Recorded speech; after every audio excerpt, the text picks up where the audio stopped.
Hello, everybody. Thank you for joining us today for our Zoom 101 class.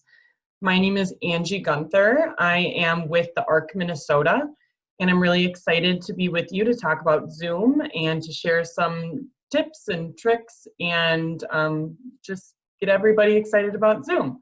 So what are we going to talk about today? That's a great question. We will be talking a little bit about Zoom etiquette, different ways to use Zoom, Zoom breakout rooms. We're going to take some time to practice and then open it up for questions and troubleshooting if there's any challenges that that people are experiencing during this practice. So first up, some Zoom etiquette tips. And of course that shifted on me. Keep an eye on your background. What's going on behind you? Participants in the Zoom meeting can see behind you, so make sure that you either use a virtual background or you clean up behind yourself. You don't want any embarrassing pictures or people behind you, so just keep an eye on what's going on behind you when you're using your video. Try to eliminate distractions as much as possible. Try to be focused on, what's happening in the Zoom meeting ahead in front of you. Face your screen towards the wall. What this means is if you're sitting in front of a window, it can get really bright and it might darken your face or darken your body so that people have a hard time seeing you. Really important that people can see you if you want to speak, because it helps to read your lips and look at your mouth and just helps people to see you. Of course, you don't have to, it's a personal preference, but that's just kind of something that's helpful for other participants. Try your best to look in the camera, and then as you're doing that, you can adjust the camera forward or backwards to kind of get a good square picture of you. Some kind of icky tips, but they're important. Don't pick your nose, pick at your face, pop your zits. Try not to do any grooming. It's not a mirror. People can see you. So keep that in mind. Just some normal respect things for meetings. Try not to be on your cell phone. Don't play games. Keep background noise to a minimum. If you've got one room that's a little bit more loud because you have animals or siblings or family, try to go into a more quiet room. Be on time, of course. Try to stay in one spot during your call. This can be kind of hard because I know some people like to move around. I use a stress ball personally to get out my extra energy or anxiousness while I'm on a Zoom call, because I know I kind of tend to bop around. So try to stay in one spot and use other different fidget things for your excess energy if that helps you. Wait for your turn. We'll talk about this in a little bit more detail shortly, but no one likes to talk over each other, and Zoom does this weird thing where it kind of quiets other participants, and then you can hear one participant but not the other, and then it cuts back and forth, and it's not really fun for other participants if people are interrupting each other. So just do your best to wait your turn to speak. You can also raise your hand, which we'll talk about how to do that, to show that you want to share something. And then you can also use the chat function if you want to share and are having a hard time figuring out how to do that verbally. As we'll talk about shortly, make sure your mic is muted. If you're eating, scratching, talking with someone else in the room, we know life happens, so you might have to take a call, or you might have to talk with someone else. We know that happens. Just make sure your mic is muted. You can always ask questions. You can make comments using that chat feature, and we'll show you how to do that soon. And then appropriate clothing, especially if this is, the LifeWorks conference coming up. This is a situation where there's going to be a lot of different people there, and so you just want to make sure that you're dressed appropriately. So those are some of our Zoom etiquette tips. Now we're going to talk about some different ways to use Zoom, and to kind of help me explain this, I have this fun little document that I've made. You can see the participants here are 2 stick participants having a really great time in their Zoom meeting. They're all smiles, they're happy. So this is what it'll look like on a computer screen. So mind you, it's gonna look different if you're on a computer screen versus a smartphone or tablet, or if you're calling in over a phone. So I'll try to do my best when I explain how to do things to talk about the differences depending on how you're joining the meeting. But sometimes you just might have to trial and error because it's going to look a little bit different depending on what device you're joining on. So I'll direct everyone's attention to this bottom toolbar here. If you're on your computer, you can move your mouse and that'll show up. If you're on a smartphone or tablet, you can tap the screen and it should show up and it should give you some options. Now again, this is what it looks like on the computer.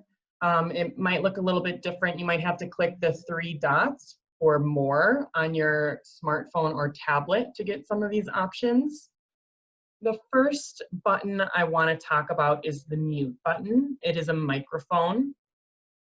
You will click this or unclick this and it'll impact how other people in the meeting hear you or don't hear you. So right now you can see my microphone is white. That indicates that I am not muted and that participants can hear me. If you click this, it'll turn red and a line will go through it and then you'll be muted and then people in the meeting will not be able to hear you. Again, as a friendly reminder, with Zoom etiquette, please keep yourself muted if you're not speaking. That'll cut down on background noise that can be overwhelming, and it's just helpful for other participants to focus on what's happening in the meeting. The next button is a video camera, and this indicates if people can see you or not. And so mine is white, so that means you can see me. If you click this, it'll turn red with a line through it, and that means others in the meeting will not be able to see you. They will, however, be able to see your name. So make sure if you're joining on a phone or on the computer, however you're joining, your username is what you want it to say. Because I know sometimes it'll show up as email, sometimes it'll show up as a family member's name. So just make sure that it is what you want it to, it reads what you want it to say. Another button is the participants button. It's 2 little people next to each other. If you click on that, it'll show you the participants list, and that'll list out all of the different participants in the meeting. And at the bottom of this list, there are some really cool ways for you to participate in the meeting without actually speaking. So there are a number of different options. You can raise your hand. That'll show that you might want to say something, that you might have a question, or you want to stop and just, take a second. That's a great way to show the meeting host or organizer that you want to say something. There's a green check yes button to show you might agree with whatever the speaker is saying. There's a red X no button to say you might disagree or you say no to something. You can tell the speaker to go slower by clicking on this gray backwards arrow. And you can tell them to go faster by clicking on the blue forward arrow. And then again, there's a more button, and that has some options about taking breaks, letting people know you need to take a break or that you are taking a break.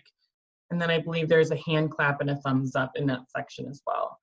So if you click on any of these buttons, it'll show up next to your name in the participants list. And then people can say, Angie has a question, her hand is raised. And they can stop and make sure that you get to speak and get a second to kind of have the mic for a little bit. Another way to participate without actually speaking during a meeting is the chat button or the chat box. So if we're back to that main toolbar, so again, if you're on the computer, you can shake your mouse. If you're on your phone or a tablet, you can tap the screen. A chat box will appear and it looks like this. And you can actually chat with everyone in the meeting, or you can chat individually with different participants in the meeting. You just type your message here and you press send, and it'll show up in the chat box for participants. If you want to send a private one-on-one message, you just go here to the drop-down box and you select the person's name that you want to send that message to. So there are a couple of great different ways for you to participate without actually speaking verbally, because we know with large groups it can be hard to do that. Another option to participate is this reactions button on the toolbar. You can click it and it'll give you the option to give a thumbs up or to give a hand clap. So now we'll move up. If you are participating on your computer, this was really helpful for me to know how people appear on your screen can change. So if you are in what's called speaker view, that means the one person who's speaking is going to be really large on your screen and take up the bulk of your screen. And then the other participants are going to be really small and little squares across the screen. And if you have a lot of people, you might have to arrow over to see everybody. And if you like that, then great. That's how you can keep it. However, personally, I prefer the gallery view because I like to see everybody at the same time. And this, if I click on gallery view, everyone is in the same size square in kind of like a grid, like a Brady Bunch grid on your screen. So you can see everybody at the same time. And that helps a lot with group conversations and meetings and really makes you feel like part of the group. So it's really personal preference, what you like versus don't like, but you have the option to change that view here. If you're on your tablet or smartphone, you'll probably have to page over, so tap the screen and page swipe over to see all of the different participants in the meeting, especially if it's a larger meeting. So keep that in mind. So those are all of the ways that I've kind of put together that you can participate both verbally and non-verbally in a meeting. It looks like we've got a thumbs up here in the participants list, so thank you for practicing. Next in our agenda was to practice our breakout rooms. And so at the upcoming conference, the LifeWorks conference, we will be doing some breakout rooms, have small group conversations. And so what that looks like is the host will select how many breakout rooms they want, and you as a participant will get a notification right on the middle of your screen to join a breakout room. And so how you do that is you click on join, and it'll automatically take you into a small room with fewer participants where you can have a small group conversation. The host can send you messages and it'll appear over your screen here. Say they give you a 2-minute warning, it'll appear right on top of your screen. And then when the time is up for the small group conversations and we need to come back together, the host will end the small group or breakout rooms, and you'll get some, I believe it's 30 seconds or a minute to rejoin the large group. And so that's how it is. You'll just get a nice, easy little notification pop up on the middle of your screen, and then you'll come back to the large group.